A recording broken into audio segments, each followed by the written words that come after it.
Secret friends, unite!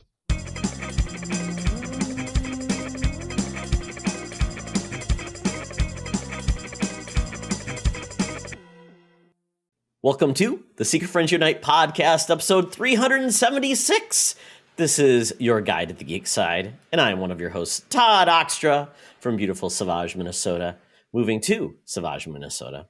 It's a short trip. Joined by my co-host, with sometimes the most background, apparently, this episode. You got it. Nailed it. Yes, I Charlie. decided. Charlie is back with us. Charlie Carden. I did. How you doing, my friend? Was I gone? Was I gone last week?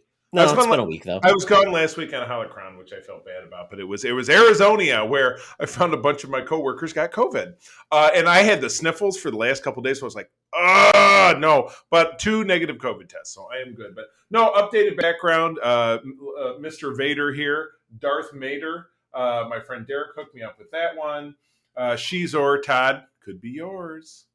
Could be yours. And the cap shield I had upstairs and then just moved a couple things around. But I wanted to create a more appealing background instead of just the games, you know. So there you go. Boom. Well, I'm on the transporter on Discovery. ready to be beamed aboard. Yes. Beam me away. Very exciting. Well, Yes. Nothing is more exciting than what we have. We're recording a very special episode here, 376, which will go down in history because we have this comic from Undated, but does it say? It says October 1982. October. No, where did you get that from? I looked up on the internet, Charlie. The internet, I've heard of that. Regular Superman, the 60-cent cover price would have made me figure it was definitely the early 80s, but he is fighting some guys. Oh, that's Perry White. I'm like, why is a dude wearing a suit and he's puffing like a purple pipe or something? So yeah, it's Perry White and Superman. So Perry has a surfboard and a sword, so he's kind of like the Black Knight meets Silver Surfer, getting shot sword at and by shield. Yeah, sword and shield. He can fly, and There you Superman go. has weird like Wonder Woman bracelets. Well, Very right, odd. and he's punching this dude, but you figure Superman punches a guy, he'd knock his head into orbit. So I don't know. I'm a little bit more excited for the daring new adventures of Super. What it runs off into Super the Gal. It runs off into the copyright. I can't tell. It's a special preview. So this was a couple years before that movie came out, but in the square box in the bottom, DC, where the action is, makes it sound like the DC house prostitution. Absolutely. Delightful. Yeah, and this was the time I think this was the jump right before DC went to 75 cents, and they were always 75 cents. Marvel was always 60 at a time. I always remember there was always a 15-cent difference. I'm like, wow, DC has the quality, and they charge for it. Well, if this issue is the plain example, without a doubt. But speaking of quality, Todd, there's no more quality in the world of entertainment news reporting than dealing with our senior news correspondent, our number one gal pal, down at the corner of Hollywood and Vine, getting the biggest scoop of ice cream. It might have some cat hair in it. That's right, I'm talking about Madam Webb's Rumors and News. So without further delay, Madam Webb, take it away. Now it's time for Madam Webb's Rumors and News. Take it away, boys. Thank you, Madam Webb.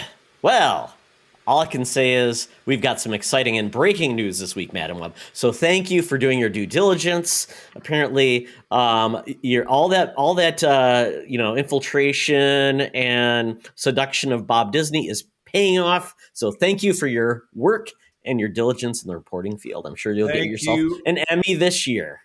For your seduction. So first story up, and this was actually, although not really related, we got this month's issue of Vanity Fair. The cover of it dropped this week. The Star Wars Fantastic Four of television were featured upon it. Ahsoka, Din Djarin, The Mandalorian, Obi-Wan Kenobi, and seeing for the first time Cassian Andor in a... Who wasn't on that, Charlie? Who was not on that? Yaddle? Boba Fett. Oh shit! Well, he's the Pete Best. If they're the Beatles, he's the Beetle. he's the Pete Best, the Stu Sutcliffe. He's the Jimmy Nickel, who was it was funny. I was talking about that show Do Go On. They did an episode about Jimmy Nickel, who was a Beatle for 11 days because he filled in on a tour when Ringo was sick of Holland. Ooh. And he's made tens of dollars. Yeah, apparently he spent all his Beatle money in like 2 years and was broke. So, whoops, ouch. But yeah, no, John Watts, who has been the helmer of the our boy Tom Holland Spider-Man films, is in talk to direct at least one episode of a new mystery Star Wars series for Disney Plus. Because again, TV is all Star Wars has got. I was having this conversation with somebody when I was in Arizona. There are no Star Wars films, we've talked about time and again, on the horizon. So any news that you hear, it's funny that you've been referencing Fantastic Four in this, which, that's kind of what I thought. Because, yeah, Star Wars is in this golden renaissance now. Admittedly, I'm not talking to a lot of people who thought the Book of Boba Fett was fantastic. I know a lot of people enjoyed Star Wars Visions. I wasn't one of them, but I don't discount that. But The Mandalorian has been spectacular. People are super fired up about Ahsoka, which is currently in production. And then Cassian Andor is about ready to pounce as well. So it's, Star Wars has jumped to Star Trek as far as embracing the TV stuff, and I think it's really working out for them. In some ways, a little bit after season 2 finale of Picard, better. Season 2 of Picard was like the Book of Boba Fett. There you go. There's your analogy. What do you think? Did I nail it? Yeah, in a way. Essentially, and though unfortunately Picard, you didn't have like another cool person, better storyline come in the middle of it. Yeah, you didn't have the cast of Lower Decks show up and basically like, no, we really want to see Lower Decks. Where was Barclay? Have him show up. He's the moneymaker. Yeah, hasn't Dwight Schultz gone nuts in real life? Isn't he another Probably. Like a Randy Quaid? I think he's cracked up. Yeah. Sure. Well. Okay. Yeah.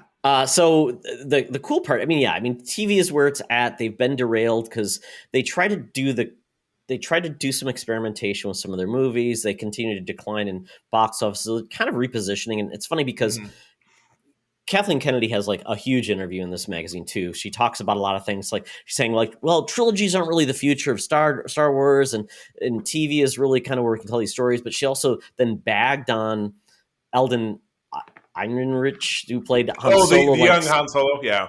Yeah, where she kind of bagged on, like saying, trying to repeat these iconic characters with new actors. Maybe we need to look in the future. And I'm like, ooh, that's sad. That means you're never going to have live action with him, Han, Leia, any of these characters, which I think is the wrong approach, because James Bond does it perfectly fine, and James Bond is one of the most iconic characters in the world. I agree, and that's particularly biting because she's the one who came in and it was like the solo Star Wars movie was. She jumped in that sandbox and just started kicking sand and fired the directors. They had to redo it. And I believe, and again, it's 4 years gone by since that movie came out. I believe the buzz was she was kind of in charge of shaking all that up. So that sucks that she did all that. And then she's trashing on him. I enjoyed his performance, and there are parts that, again, being someone who fully loves Star Wars, I love something about each thing they put out. In Book of Boba Fett, I love the part that Boba Fett wasn't in. Yeah, there's too much Boba Fett. Yeah, exactly. I think that's maybe a precursor about this. Not everything in Star Wars can be successful. It's not going to be. Exactly. And so ultimately, I don't think you have to push every character on us like they're the next big thing. Right. Pick wisely. Boba Fett was a cameo that looked cool. Right. There's nothing to tell me that he should be a frontline character. He could have just stayed in addition to the Mandalorian. I think it would have gone much better. They couldn't even get 6 episodes out of him. They had to take 2 1/4 of those episodes and make it about a different character. That sucks. It was pretty much a lackluster effort, because they could have told stories about Boba Fett that his background. What did he do? How did he become the legend that he is known as versus he really is not very legendary in the way he acts now. Yeah. But we're getting off track, Charlie. Yes, please. Essentially, this John Watts series is and John Watts said he wanted to stop making superhero films, but now he's making a Star Wars film. So same ballpark, and essentially. And they said it's essentially, the buzz is that it's going to be a Stranger Things in space with a story that focuses on a younger generation of heroes during the High Republic era. which could make a lot of sense. Yeah, it Well, could make a lot of sense. The High Republic, that's a novel and a comic series that's ongoing. When that started, I was fairly certain it was a limited series, but it's a regular deal now. So I'm really fired up about that as we kind of dovetail into this next story. We're talking about 3 creators here, including Patty Jenkins, the superb Taika Waititi, and then I'm assuming the Dead or the Decade, even though his picture is down here, you got a picture of Rian Johnson, being all people whose names are circulating around doing Star Wars feature films. No, but it feels like there's nothing concrete, although the Patty Jenkins one is still on the December 2023 schedule. But as it says right here, that's going to have to change soon because that's only 18 months away. You know what I mean? And for something as big of that, there's been no casting, there's been no filming. This is not like shooting a Jennifer Lawrence rom-com. There's a lot. It's a 2-year process to crank out one of these Star Wars movies. So I'm pretty sure that anything that we would be looking at Star Wars related is going to be at least 2024 or later, you know what I mean? Or much later. It's, the Star Wars movies are going to turn into Avatar. You know what I mean? They're going to be gone for 15 years and then there's going to be 40 of them announced in a row. That's the vibe I'm getting. Well, that's what happened with when Star Wars came back, right? It was like we're going to have 85 things, and there's going to be a trilogy, then there's going to be a side story every episode. They tried that, and obviously people got fatigued with Star Wars because it became like Star Wars was a thing that happened, it was an event, and you can't have an event if it happens every year. And that's just the way it plays out. Star Wars well has excuse been about me, it. Yeah. Todd, people have Christmas every year. That's an event. Yes. Christmas movie.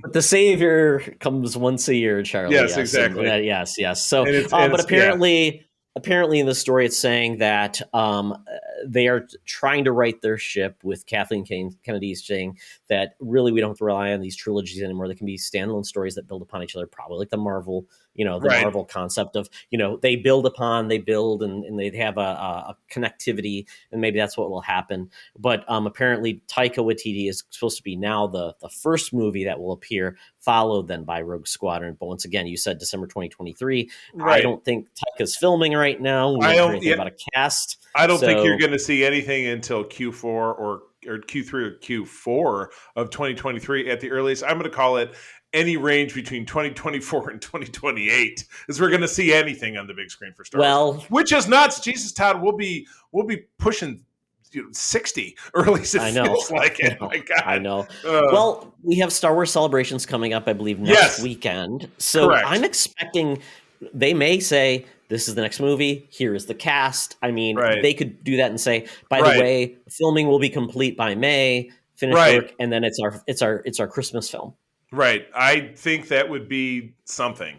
That would be a something. Yeah. Because they need something because they've got Avatar this year, obviously. And Disney wants the biggest movie in the world every Christmas. So a Marvel, a Disney, a Star Wars, a Avatar is probably how they're going to fill it. So that makes sense. And that, they've got enough broad catalog that they can own every summer, every Christmas, and every President's Day. It's every corner of the Monopoly board. It's Park Place. It is not. What's that really shitty one that's around the corner from Park Place when you go past Avenue. I already put it away. I had a Monopoly game. It was a Grogu Monopoly. But I think it's isn't it Baltic? Isn't it Baltic Avenue? Baltic is the really crappy one. So it's like MLK. Or the railroads. Own the railroads of the the utilities. And utilities, never forget, free parking is not the big pile of money in the middle of the board. Even that's going totally rogue. Anyway, yes. And I was going to say Rian Johnson's film is essentially nowhere to be found. Right. Kevin Feige's is when he gets time, he'll make it. And then the Game of Thrones guys, that project's dead. So essentially half of their projects are nowhere near anywhere happening. And then so we'll see. Simply call. I think the franchise should be called Star Rumor Wars because everything is a damn rumor. Well, coming out from the studio that gave you Star Wars long time ago, but being presented on Hulu, is a prequel to Predator. Oh baby, on Hulu. Todd, this is hot stuff. I didn't know anything about this. I did not know about this either, but I love the director. The director, Charlie, just a little background. He did the second Cloverfield. Yeah, it's like Cloverfield. 10 Cloverfield Lane, which was Mary Elizabeth Winstead and John Goodman, right? Wasn't it the one where he's in a bunker? Yeah. That was a good one. And he was on the Totally Rad show, which was Alex Albrecht, who was Louis' roommate in college. So I met the dude. Yeah, he was at Louis' wedding. I met him long time ago. This is very exciting. And again, you're getting the vibe, and this is, like a 47-second deal, but you're getting a Native American woman running. She's running through a field, blood running down her head.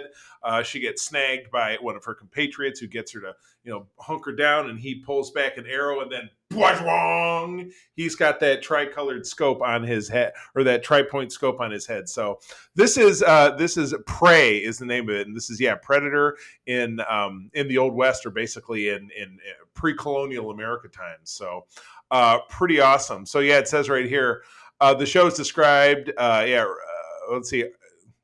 Naru, described as a fierce and highly skilled warrior raised in the shadow of some of the most legendary hunters who roam the Great Plains, becomes prey to the alien, colloquially referred to as predators. So this is great. So this is a show. Again, great stuff comes to TV, Hulu, which everybody has anyway. Well, it's a movie. It's a movie, not a series. Oh, okay, gotcha. Did it say?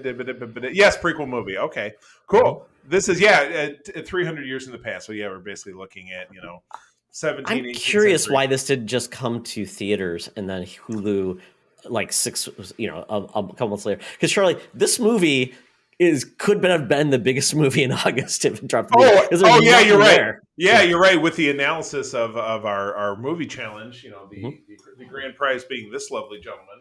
August is a dead zone, though. You did point out that Bullet Train with Brad Pitt got pushed in, so it makes it in the only thing. So that plus Top Gun is likely to screw all of us over, but we will see what happens. But I'm fired up about this. This looks pretty sweet.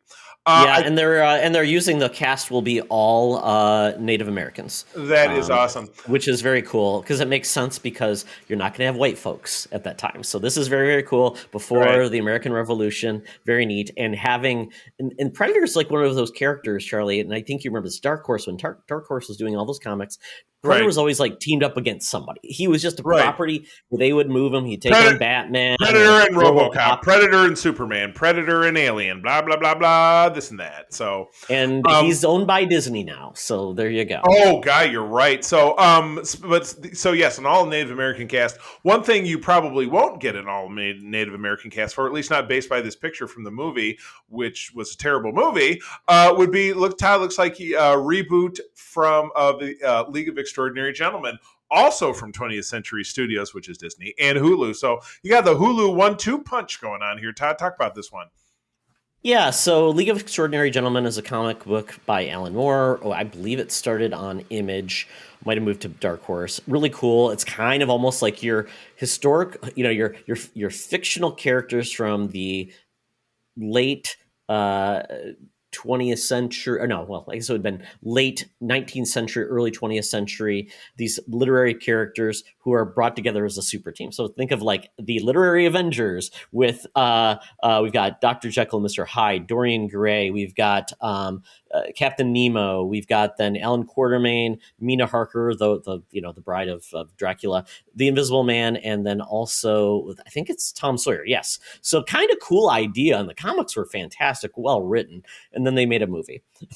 and then they made a movie. Oh man, it was that era of like really like comic books would have like maybe a couple good comic book films, like you get like X-Men, and you'd have a couple others, but then you'd get like the trash comic book movies like what was it, The Phantom, The Shadow, all those ones that were not very good, and this was of that era. I think Blade did well, and they thought, well, we can do some cool stuff. 1999, right around the X-Men era time frame. Yeah. So it was entertaining. It was actually, I believe, Sean Connery's last film, and in 2003, and that was it. He retired, so hopefully this wasn't the reason, but maybe it was. But they are going to try to do this again. They've tried to adapt it several times since then, and apparently this is going to move forward. To your point, Charlie, most likely will be on 20th Century Studios, who's doing the Predator film, is going to come to Hulu. And I don't know if this is going to be a TV series or a movie, but if done well, this could be very entertaining. Anything is possible. Yeah, but you're right. It's got the good news is it doesn't have much in the way of big shoes to fill because it was. Yes, exactly. It was Putsville. It's when everybody's trying to make those comic book movies because some actually succeeded and did. It's hot stuff. It's money. Well, something that I'm super excited about. Again, this trailer dropped a couple of hours ago. Is that we've we're getting the Kamala Khan Ms. Marvel next month in June. So Marvel seems to be sticking to kind of like this bi-monthly schedule. When one show ends, another will begin 6 to 8 weeks later. So that means in August we're getting the She-Hulk, Attorney at Law, starring Tatiana Maslany as Jennifer Walters, who is the cousin of Bruce Banner. But this one is being done with a comic bent that I just think is absolutely fantastic. No, I love this. They're covering, the story with Jennifer Walters is that she was an attorney. She's Bruce Banner's cousin. She was a character who came around in very late 70s, early 80s. Bruce, being the Hulk, was roaming the country, and he stopped to visit his cousin, and unfortunately she was involved in representing mobsters in a mob trial, so she got shot up in a mob drive-by. Bruce had to donate blood to her, and that ended up making her a Hulk, slightly less powerful, but also in retaining her own personality and control of herself. So the trailer for this kind of tags that around. You see a lot of her, but you also see her kind of CGI'd up. She kind of looks like, who she's making me think she looks like? She looks like not Rosetta, Cortana in the Halo show. Okay. I was going to say she looks like Roseanne. I'm like, Roseanne Barr? Roseanne from the Toto song, which would be Roseanne. Rosanna. Rosanna. Yeah. Oh, I almost got you singing. But this is great. We're seeing, we do see Mark Ruffalo back as Smart Hulk, and you're seeing Tim Roth as the Abomination. You did end up seeing there was a cameo for the Abomination monster character in Shang-Chi, but this is the first time you're seeing Tim Roth as the untransformed Abomination since 2008. When he was fighting Ed Norton Hulk, which is still canonical within the MCU. This looks great. Jamila Jamil is in it, which I adore her. But it was funny. We were watching it along, and again, it's only like a minute 45 or whatever it is, and it's coming to the title card. Turned April. I said, this is where they're gonna slip in that last final joke, and she's on Tinder swiping. And she finds some dude. They're talking about food, and she's like, "Oh, can we get that to go?" And then they're back at her apartment, and she's carrying him like a baby off to the bedroom. Yep. Oh my god! No, I'm really looking forward to this. I think this is going to be pretty fantastic. Yeah, she's had quite a good comic book run in regards to the John Byrne run, which I think is what this is going to be based off, where it was basically tongue-in-cheek, speaking to the camera, breaking the fourth wall, all those things. Humorous. This is probably going to be if it's a comedy, it might be 23 minutes long per episode, like most comedies are. I don't know. Maybe it'll be shorter. I don't think it'll have like huge repercussions, which is perfectly fine. If you go down the road of like Moon Knight, that's fine too, having some fun. But she could definitely be in things because that's her type of personality. She's not like and it's going to be interesting if they actually use the origin from the comics or do something different. But and Mark Ruffalo being back again, it's kind of cool that he gets to have his own kind of he shows up. He's good. He's good to bring on for things. Yeah. He is. And again, because he's not Cap, Iron Man, or Thor. He's one of the ancillary Avengers. But we're getting for all of the characters post Endgame, everybody's getting a something. You know what I mean? Mm-hmm. Except for Tony Stark because he's dead. Well, and Steve kind of sort of squeaked back in What If, but anyway. Let's not talk about the bad half of Peggy. Oh, that was stone cold. Yeah. She's beside herself. She's beside herself, Charlie. Right, directly beside herself. But anyway, that was for later in the summer. It's funny because it comes out in August and there's no movies in August, so I would say this is the entertainment excitement of my August. For sure. So, oh god, I didn't click on this link for the last story. Go ahead. That's okay. Yeah, we've got one last story. It's kind of sad because basically we're in like upfronts where the networks like pitch all their stuff, but apparently some networks aren't doing anymore, which is very interesting. But we've got a lot of shows being canceled, like a lot of shows being canceled, not just on the CW, but everything all over the place. Ted Danson's comedy got canceled. A lot of like reality stuff got canceled. But the network that definitely culled the herd was the CW. Not only did they cancel, obviously we talked about Legends, Batwoman already. We talked about that.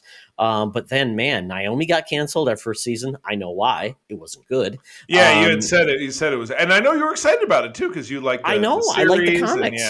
No, it was just poorly executed. And it was, what's her name? Blanking on her name. Ava DuVernay was behind this too. So I'm like, that woman has not done well with like fantastical properties because she also did Ava A Wrinkle in Time. Yeah, I was going to say it was the Wheel of Which Time. didn't do well. Whatever, yeah, okay. No, Wrinkle in Time didn't do well. It's a great book, but nobody's ever been able to adapt that book into anything, which is sad because I really like that series book. But Legacies, which is a spinoff of the Vampire Diaries, dead. 4400 was another reboot, dead.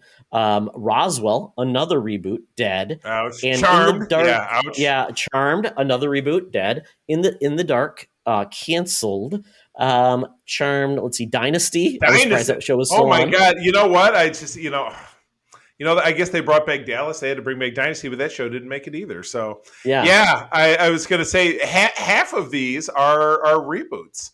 4400 was on. It was an unsuccessful reboot, but it was on of a show that was on the early aughts. So I mean, I don't know because again, CW stuff is so off my radar that we just forget to even watch the Superman and Lois show, even though we want to. It's just you just when something is not on a streaming service that normally if it's not one of your 4 Roku buttons, sometimes you really have to work for it. You have to remember that something's on, and that has just not been memorable. Well, even if it's on your Roku remote or channel you watch, there is just too much content, so things get cold. And so I mean, you can have Netflix, but like, do you watch everything? No, you do watch everything on HBO Max. No, you can't. It's not even possible. So. I mean, you would have to get out old-fashioned pen and paper or have a damn spread. That sounds like something my mom would do. No, there's really good.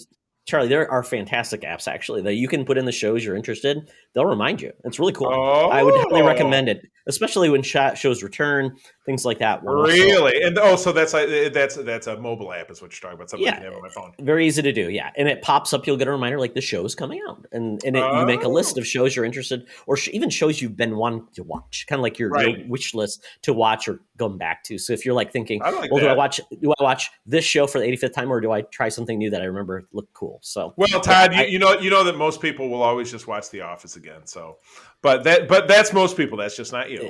Yeah, but along with this, we do know that the CW is doing this mostly because they're up for sale. So they wanted to get rid of shows, especially they don't have the Netflix deal anymore now going forward, where the shows will go to Netflix. So that's money they just don't have. So they have to be smarter about how they spend their money. They did sign up the Winchesters, which is the Supernatural prequel with the parents of Sam and Dean, which is kind of cool because they obviously were hunters before, so it's cool to hear their adventures. Another one is going to be Gotham Knights, which is that young DC superheroes. And then we also have the prequel to Walker, which is essentially like Yellowstone. So there we go. Wow, they're going to get Kevin Costner in there too. I'm in. Sign me up. Yeah, I love it. So the CW will have the CC shows will have The Flash, Lois and Superman, Stargirl, and now Gotham Knights. And once Flash goes, maybe that's the right number of shows to have, and you can rebuild and do something different and not just repeat the formula. That can get a little stale. Yeah. Now, this last little bit, and obviously this was breaking news, is that over on Hulu, MODOK starring my hero, seeing him here in concert Grand Rapids this Saturday for the second time at the same venue. Patton Oswalt's fun little series. It was funny. I listened to a podcast he does with his lovely wife Meredith Salinger that comes out every Tuesday, and they have guests on it. Their guest this week was Seth Green and his wife, who Seth Green owns a production company. He made his Robot Chicken and all that different stuff. He did a lot of the set pieces for MODOK, and they were talking about that show, but their show lags by about 2 or 3 weeks from recording. So it was sad to hear about it when we got the news 3 or 4 days ago that this got whacked. So do we really know why? Was it? I never really know with these streaming shows how it's determined. What's a metric for keeping? I guess it's a number of plays or something. Well, I also think it's the fact that it's a Marvel show on Hulu. There are very few. I think that's because Kevin Feige didn't greenlight this show. This would have been Jeff Levitt. So this was the last Kevin Feige approved TV show. Right. So he didn't approve this one. So this was the last one to go. So I assume it was just getting it where it is. It will stay on Hulu. Obviously, you can keep watching it like the Netflix shows that are those are on Disney Plus now. So, they were, yeah. So maybe this could be something that ends up on Disney. It might get pulled over. Yeah, I mean, obviously it's age gated now, right? Well, right, yeah, and it's age gated because of those Netflix programs. That was the whole thing. You had to re-log in, and you had to certify that people, are clicking were age appropriate for blah blah blah. And so, yeah, exactly. So that would be fine. I mean, in Disney, you can understand why the mouse would want to have it all under their house roof. That makes sense, having a dink around. But yeah, it's kind of a bummer. So, oh well. Anyway, that is the news. So without further ado, it is time to pull up your telephone to dial up the Gypsy cab to get us down to Scugtown, Nastyville. That's where we find the Geek Easy, where we're talking about what we're digging this week. So let's do it. Talk nerdy to me. Talk nerdy to me.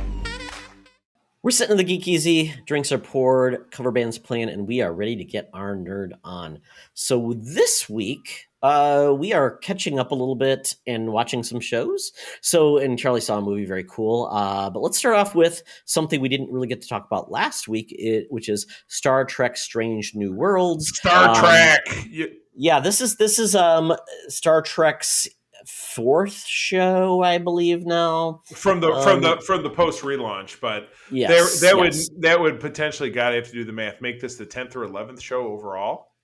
I'd have to do the math on that, but Star Trek is they have as many TV series now as they had movies if you add them all together, pretty much. Very cool. Yeah, so this is the spin-off of Discovery, taking place in the old times of pre-Kirk, I guess we would call it, just a couple of years before. Yeah, about 5 or 6, probably in the just to give you a little Trek knowledge, 2266 was the first season year-wise of TOS. This takes place in about 2259, so we got about 6 or 7 years worth of time for them to have the show. So, but yeah, it's ugh.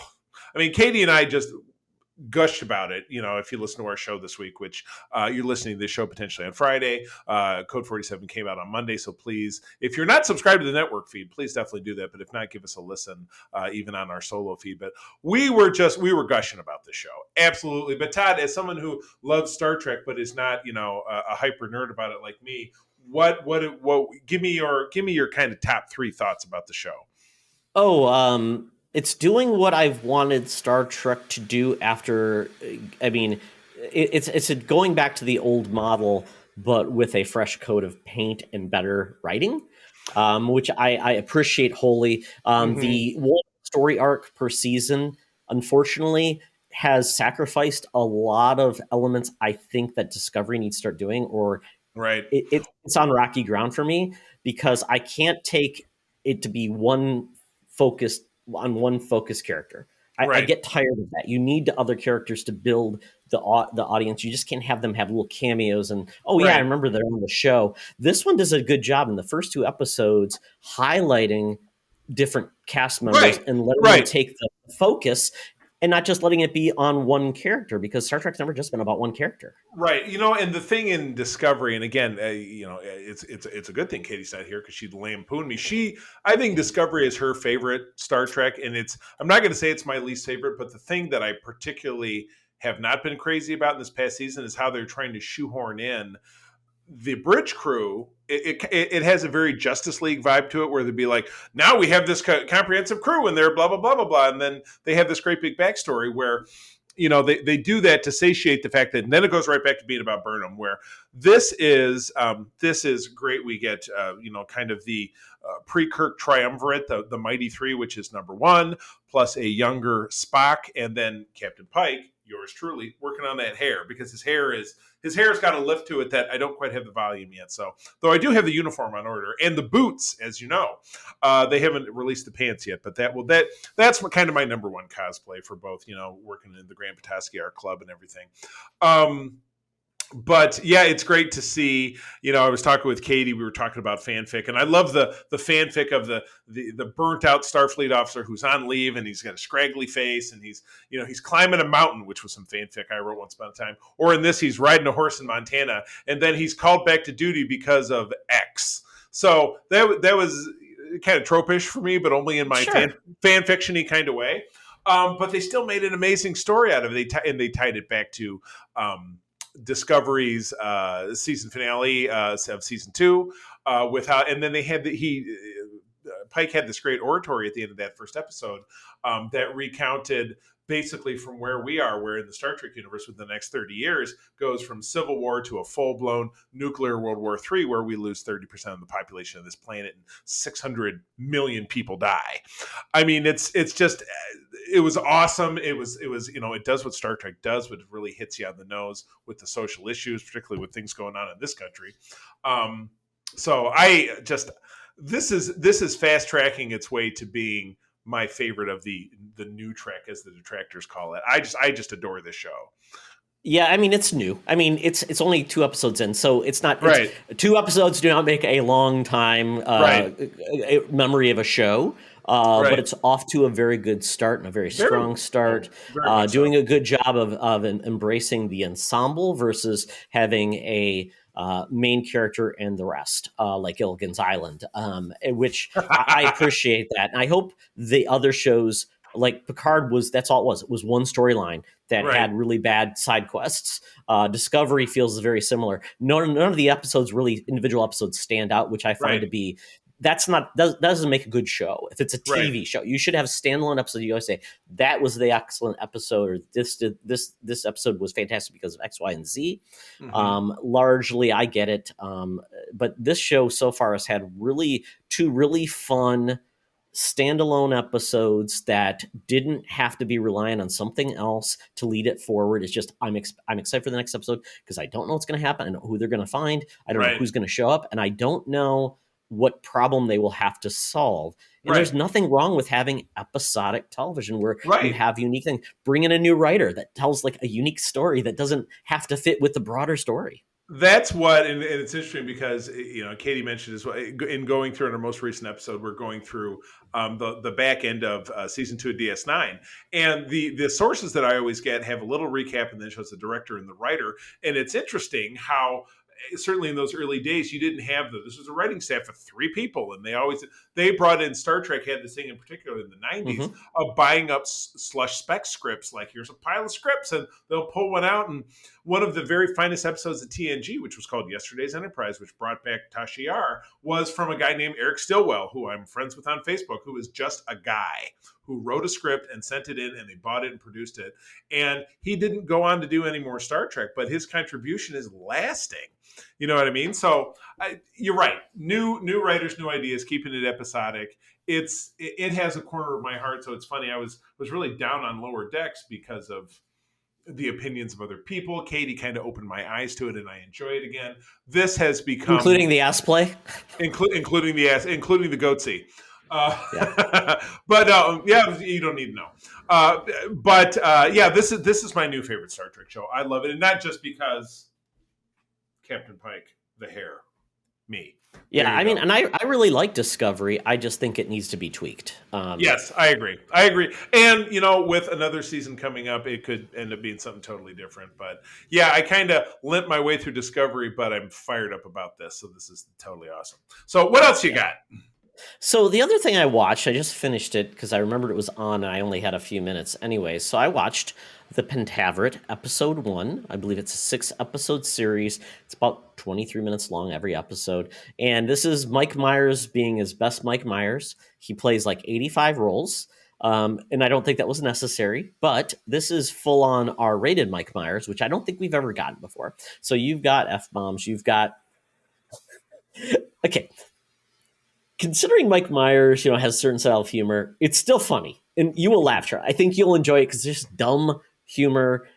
A lot of fart jokes, a lot of like low common denominator, but with some cleverness tied to it. A lot of Canadianness in this show. Essentially, it's. I'll give you the pitch for it.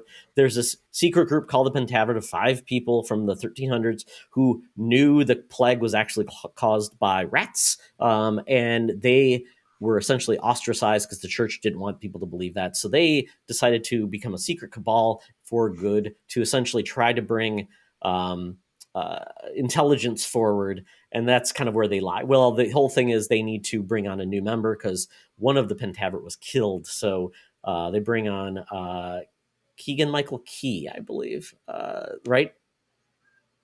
Not yes, Peel.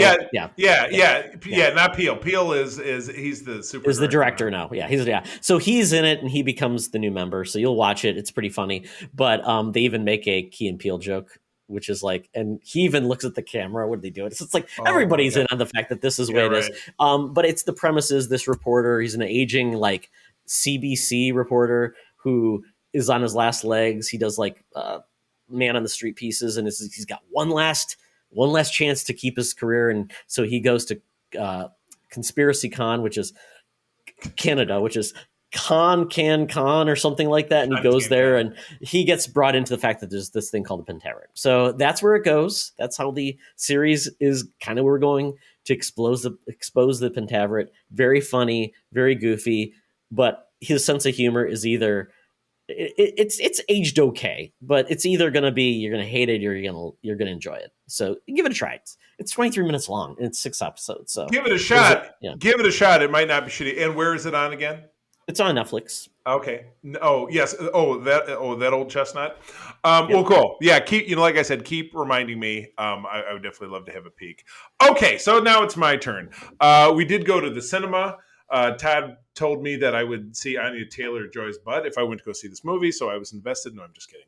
Or am I?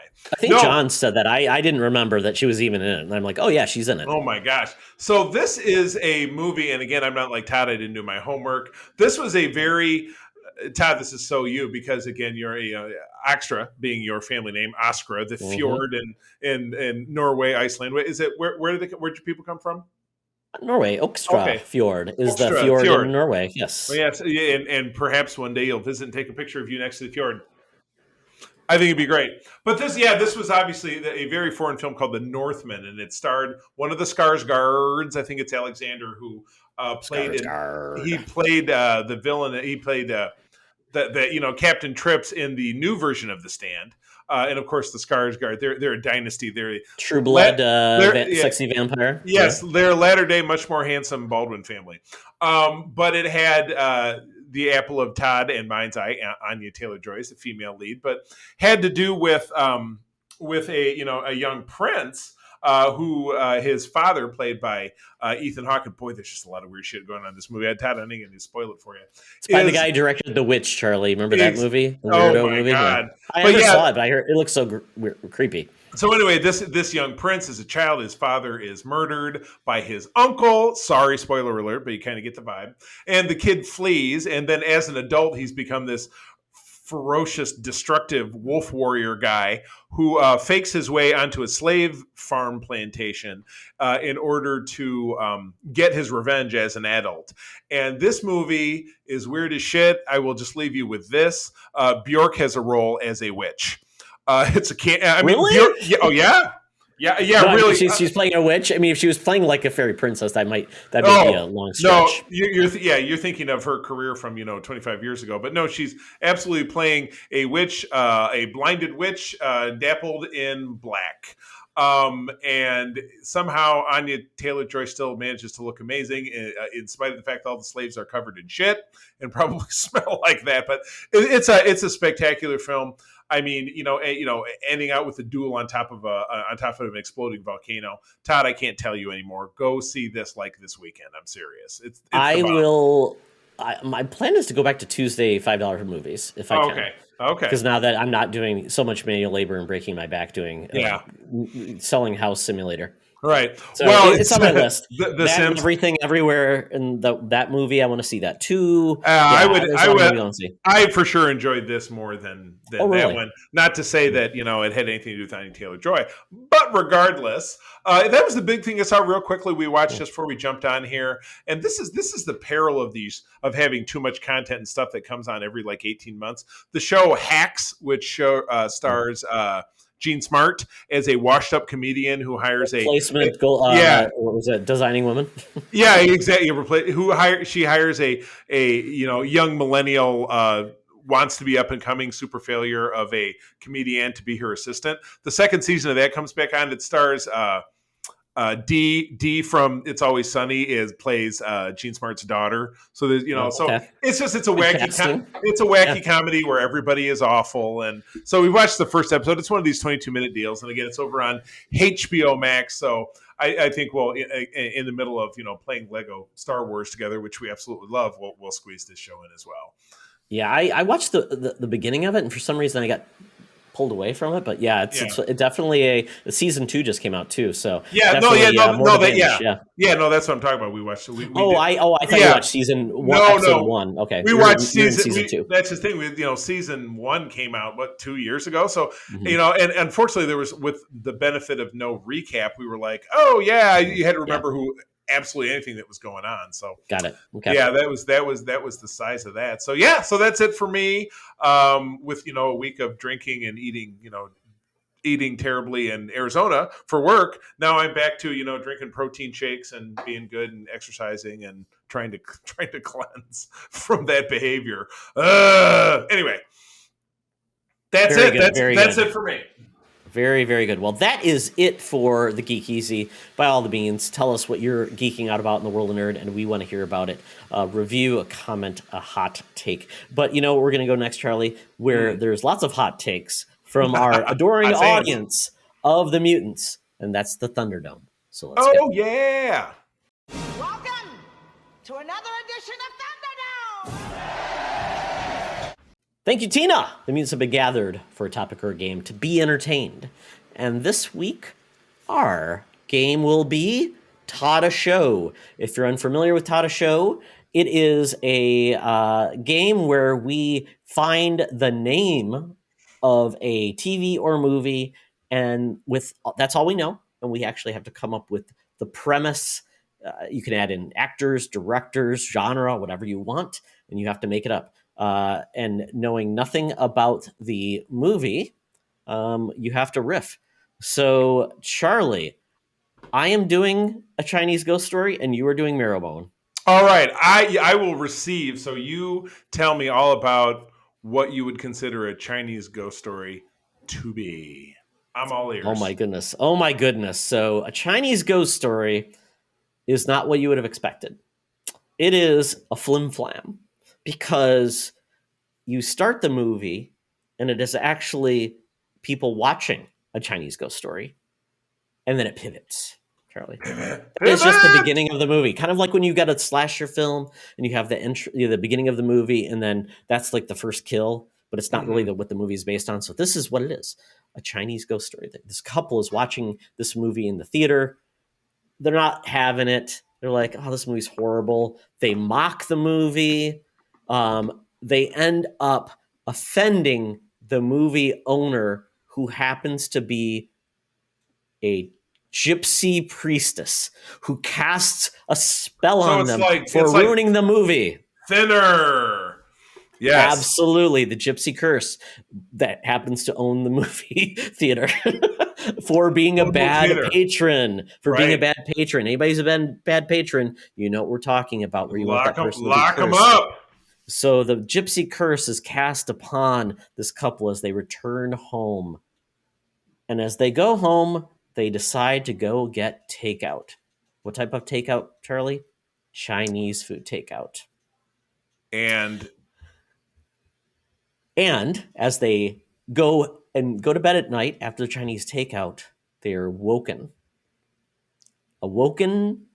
by the ghost who made that Chinese food. General Tso, his chicken. It haunts these people. General Tso is one of my favorites. I know. And what wouldn't you hate to be like wouldn't you hate to be like haunted by him at night But after just you ate it? you pop off that lid and it's like, woo! Oh my god! Absolutely. Then you get poltergeists running by them. They don't know what to do. So then they wake up in the middle of the night. They have little green apple splatters. It's horrible. Ghosts and diarrhea. This is not going well for the couple. So then they have to go and they have to find a ghostercist to get rid of the gypsy curse and get the ghost out of their house. So they go and they run into Marlon Wayans, who happens to be the ghostercist. Oh, thank goodness Marlon Wayans came along. What else? Yes, What else could we so, do? So Marlon Wayans comes in. He's a shyster, thinking he's just going to make money off these people, but he eventually finds his way, finds his heart, and finds a book of real ghostercism and saves the couple. Oh my! But just when you think it's over, goodness. Charlie, as Marlon Wayans is leaving, he finds his way over to Chinese takeout, and you see a ghostly spirit over the restaurant. Oh my gosh! Stay tuned for part 2. Oh my god! There's going to be a sequel. Is this a rebooted television show of the 1988 classic? Is that what you're telling me? I think so. Okay, so how did I do, Charlie? Well,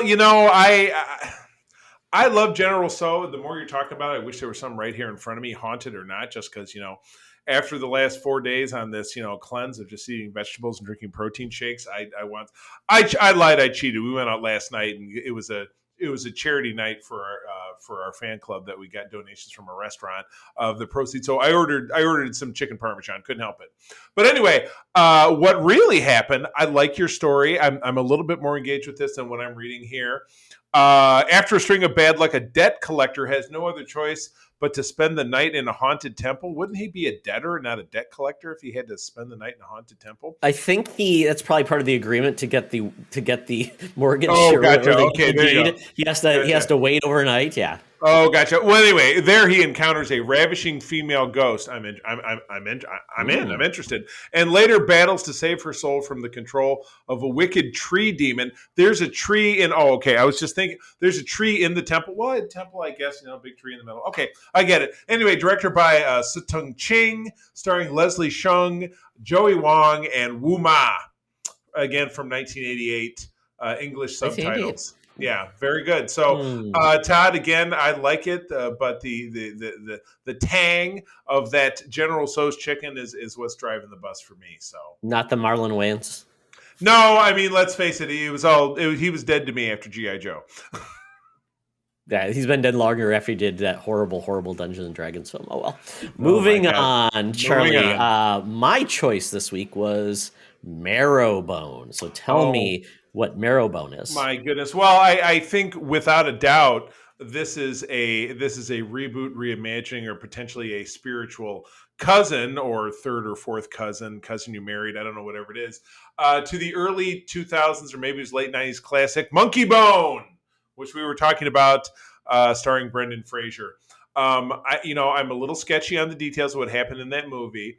But essentially what happened is that this is about modern day Brendan Fraser. He had a string of success in the 90s in See No Man, and then he was in Bejeweled or Bedazzled or whatever the hell it was. Had a lot of great flicks, had the Mummy movies, and then Plopsville. Then he ended up in Doom Patrol, whatever it is. But he's sitting around in his lonely Wayne Manor-esque mansion. And he's gained a lot of weight. He's feeling bad about himself. And so he's willing to make a deal with a VHS copy of MonkeyBone in a ceremony with chicken bones and blood and the bucket of KFC and maybe a cherry pie and a can of malt liquor. And he's invoking the spirits of the entertainment industry. Save my career, MonkeyBone. What happens is the MonkeyBone, whatever the MacGuffin is, showed up, but it's a inverted, bone-covered demon, MarrowBone, that says, no, you gave me your soul, and now you're going to be subject. You're going to get what you want, but it's going to be in the most horrible way ever. For every person that you kill, you will get a new role in, or you'll lose 5 pounds, or you'll get a new role in a TV show. You'll have your own Netflix series. But you have to go out and murder people, and you have to gnaw on the marrow of their bones. It's horrible. It's a grisly, horrible film. And, with no choice at all, Brendan Fraser goes for it because he just doesn't know what to do. And plus he's got this crazy demon animated monkey staring his throat down on him. So he's trapped into this, and he does it, and he feels horrible, and he tries to break out of it. So he enlists the help of his former co-star, Rachel Weisz, and that other guy that played a brother in the movie, whose name I can't remember, to help him summon MarrowBone, to trap him. They end up calling in the Ghostbusters, but they have to get the girls from the 2016 movie because the other ones he can't afford. And they have to take MarrowBone down and imprison him in the firehouse in the 2016 movie. So, yes, Melissa McCarthy, Kristen Wiig, Kate McKinnon, and the ousted Leslie Jones do come in at the end of it to save the day. Wow, that was more than I expected out of that. So how did I do? Oh, it's like the MonkeyBone's paw curse. It was. Like I said, it all spun off of my affection for the Australian podcast Do Go On. One of their Patreon segments was Phrasing the Bar, the films of Brendan Fraser, which I was telling you about in the pre-roll. And they did one on this, but again, sometimes when I'm driving, I wouldn't say it was. You didn't listen to you didn't take notes? I wasn't super strictly paying attention, but I'm aware of the title of it. And I don't know that I've ever seen the movie, but it's got that one movie I did see that it reminds me of is that Brad Pitt movie from the early 90s. Cool World. Cool World. Oh, God. I had a book jacket of Cool World from the library in my school. God. What'd you steal it? No, they gave them away. Come see, all those cool kids hanging out at the school library. Oh, absolutely. Oh, my God. So how did I do? What's going on with MarrowBone? Well, not actually a sequel, Charlie. Sorry. Just let you know, though, this is from 2018, MarrowBone. 4 stars on Amazon. Really? There you go. Yeah, 4 siblings with their mother moved to Four siblings with their mother move to escape a troubled past. When she dies, they vow to stay together, but when a ghostly presence torments them and a lawyer threatens their pact, the four must stand together or be torn apart forever. A ghostly lawyer? Gentleman Ghost? Yes. Charlie, this is a bonus. I didn't even look who was in this movie. Who is it? You'll love this. So directed by Sergio G. Sanchez, starring George McKay, Anya Taylor-Joy, and Charlie. No! We're watching it. I will send you the link on Amazon Prime. I will send you the link. Oh, my God. Yes. So this is going to be fantastic. It's like the double barrel of the Anya. So there you go, MarrowBone. So I will take upwards of 5 barrels of Anya. Oh, my goodness. I think the next time we do this, Charlie, it's going to be a Twitter post, and we will let the people give us suggestions, and we will just go from there. And I think it'll be a good time. I'm into it. Let's make it happen. So yes, if you want to take our deals, our ideas, and our pitches, and turn them into movies, by the way, trademarked, call us up. Tweet at us. Find us on the socials. Watch my fingers. You got it. Oh, very good. And with that, it's the end of the program. Friends, thank you as always for joining us. I have been Charlie Carden. Find me over on Twitter at the C3 Spell It Out. My lovely wife, April, and I do run one of the largest chapters of the Star Trek International Fan Club here in the state of Michigan, the USS Grand Petoskey. Find us on all socials about that. Talk to us about some Star Trek. We love it. Todd, what about you? Oh, my goodness. You can follow me at Teoxtra, where I will tweet about stupid and silly things and try to make the world a better place. Heal the world, make it a better place. Oh, don't do that. Okay, one more time. Friends, thank you for joining us. I'm going to tell you as always that sharing is caring and to keep on trucking. Be the hero, not the villain. In a truck. General Sao vows revenge. This podcast is part of the Secret Friends Unite podcasting network. Visit secretfriendsunite.com for more great shows, articles, news, reviews, and more. Secret Friends Unite podcasts are available on Apple, Google, Spotify, and other podcast services around the world. If you'd like to be part of the conversation, you can join us on Facebook or our new Discord server. or follow at Secret Friends U on Twitter. Please subscribe to Secret Friends Unite on YouTube and visit our merch store at tpublic.com. Just search Secret Friends Unite. Thanks for listening.